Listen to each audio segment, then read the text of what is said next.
e do Progressistas da tribuna.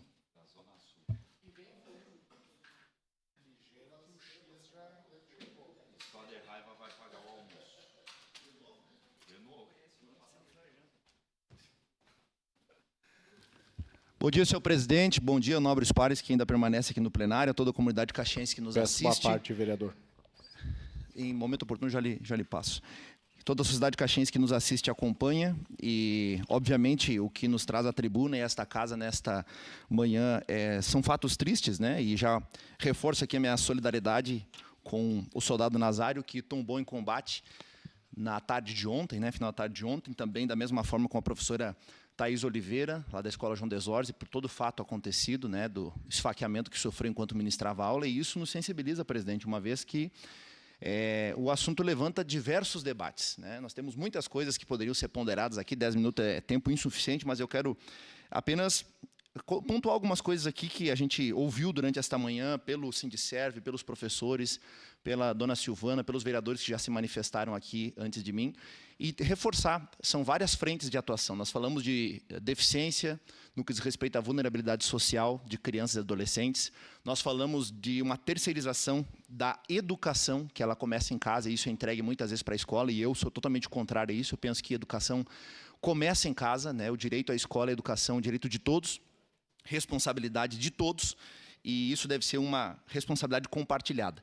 Ainda nesse sentido, vereador Pedro Rodrigues, também eu penso que nós temos na nossa sociedade instalado uma bandidolatria, uma romantização do crime.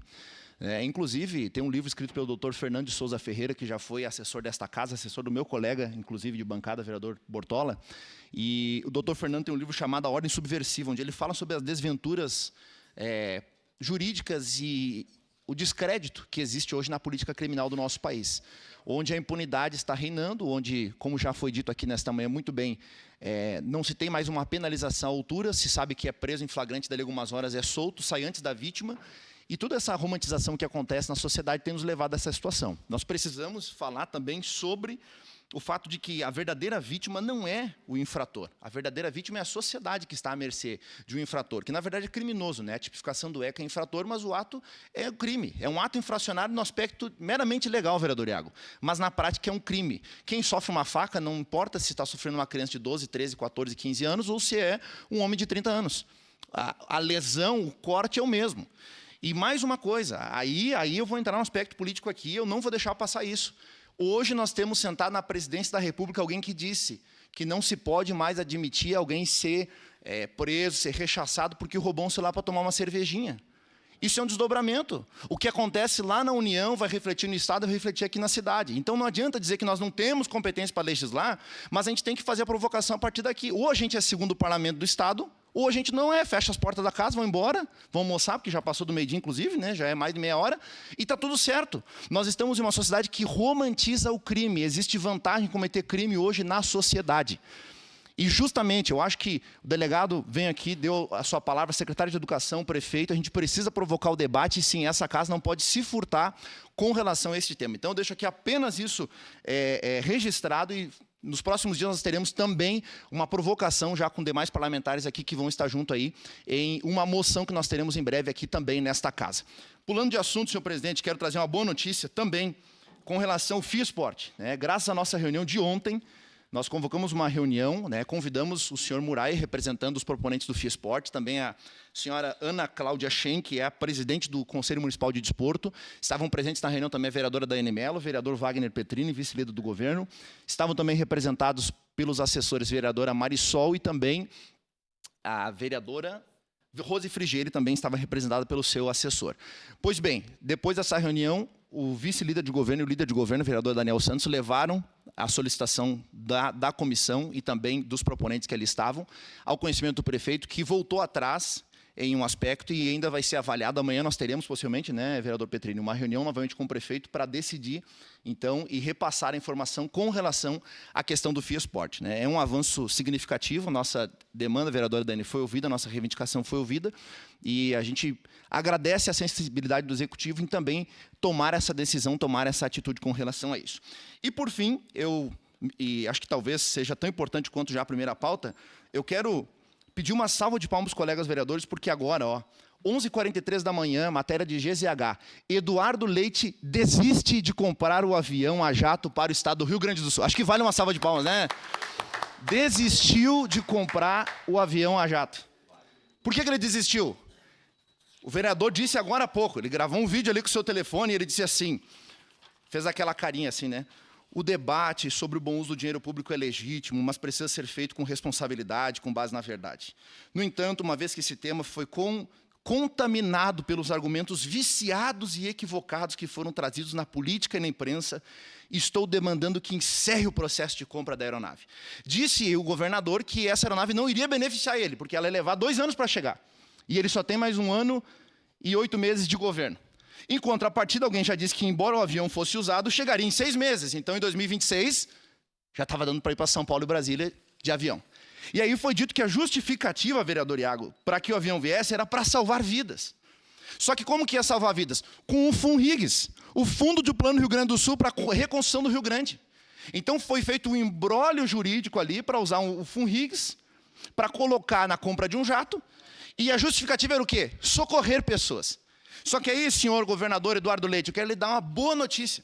Eu fiz o papel de seu assessor e eu fui atrás de um projeto que já acontece em Santa Catarina, no Paraná. Veja só, né? Onde que está dando certo o governo? Santa Catarina e Paraná. O projeto é da empresa Helisul, Transporte Aeromédico. O que eles fazem, governador? Eles não vendem aeronave, eles alugam. Porque quando a gente compra uma aeronave, a gente tem taxa de licença, taxa de voo, a gente tem querosene, tem uma série de burocracias. E quando a gente aluga, a gente coloca na ponta do lápis e descobre que se torna mais barato e você pode cobrar, porque está fazendo um aluguel. Abre um processo de concessão, processo licitatório, aí vem toda a questão jurídica, e a gente pode pensar em contemplar o Rio Grande do Sul em macros regiões e colocar aeronaves de asa fixa, pode colocar aeronaves de asa rotativa, helicópteros, enfim. Então, nós conseguimos encontrar uma solução, senhor Eduardo Leite. Eu quero parabenizar o governador, e aqui sem demagogia e sem segundas intenções com relação a descredibilizar ele. Eu quero parabenizar ele por ter ordenado que retirasse isso, porque ele percebeu este equívoco, para dizer o mínimo, que estava fazendo com relação a essa compra dessa aeronave usada para o estado do Rio Grande do Sul, com a justificativa de salvar vidas no aspecto médico. Vereador Iago, sua parte. Vou tentar ser breve aqui.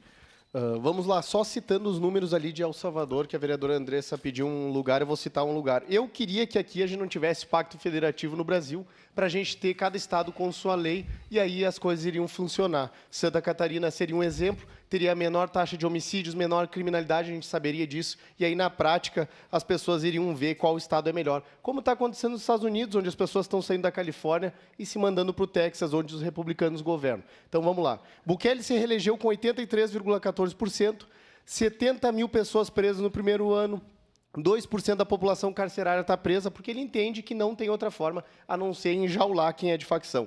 De 38 a cada 100 mil habitantes, pulou para 7 a cada 100 mil ali as mortes violentas. 365 dias sem homicídio, tá? Então, são esses os dados. E também dizer ali que ele é uma pessoa que excluiu em torno de... É um presidente que excluiu em torno de 10 mil prefeituras, né? Então, ele vem reduzindo a máquina pública e aí o pessoal da esquerda não gosta muito dele porque vem dando certo e mostrando esses números. E aí eles alegam, é que ele fez isso, vereador Caleb, porque é um país pequeno. E no discurso da ONU ele diz, me dá um grande para ver o que eu faço. Então, as pessoas que duvidam ou querem viver uma utopia de ir contra a realidade... Eu notei hoje quando o prefeito Adiló, eu não sou muito de defender ele, acho que ele peca demais, falou da questão da idade dos vagabundos, aí, dos bandidos. O vereador Cláudio pirou o cabeção, né? Isso aí toca em vocês. Vocês não admitem, né? Vocês nadam contra a realidade. Não é possível, frase que o vereador Cláudio sempre diz. Ele pediu uma parte. Não é possível, ele gosta de dizer. E eu vou dizer, vereador Caleb, não é possível que há 30 anos a gente faz a mesma coisa e eles querem resultados diferentes. Se há 30 anos a gente está nesse lugar que a gente chegou, passando a mão na cabeça de vagabundo, eu adoro ali o Diego Pesce e o Leonardo Jardim, 2 promotores que a gente fez questão de quando a gente teve a primeira vitória política nossa, vereador Caleb, que a gente tomou o DA lá na e FSG. ganhou lá na FSG o nosso DA. A gente fazia questão de deixar esse livro lá no DA de direito e a gente vendeu muito para a galera lá, indo na contramão. E ali eles mostram o que significa a palavra democídio, né? Que é o Estado que vem matando nós, com o mesmo discursinho que eles vêm tocando, né? Teoria que eu gosto muito, que também é de um cara que estudou bastante, que é o J. Hamel, para significar o assassinato de qualquer povo ou indivíduo por seu governo. Então, essa é a teoria dele que ele usa, e os promotores se basearam para escrever esse discurso, esse livro, que é o que embasa o nosso discurso aqui e os números, né? Então, quem quiser pesquisar esse livro e ver como o país poderia dar certo, eu acho uma boa com esses dois excelentes promotores que escreveram baseado em casos que eles acompanharam nas suas vidas.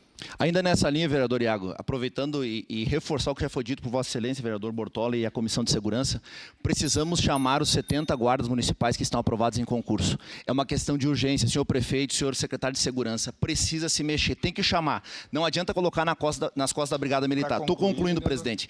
Apenas uma última fala. O vereador Capitão Ramon me disse algo muito interessante aqui nessa manhã. Disse, Caleb, não tem um policial militar aqui para protestar com relação à morte do soldado. Por quê?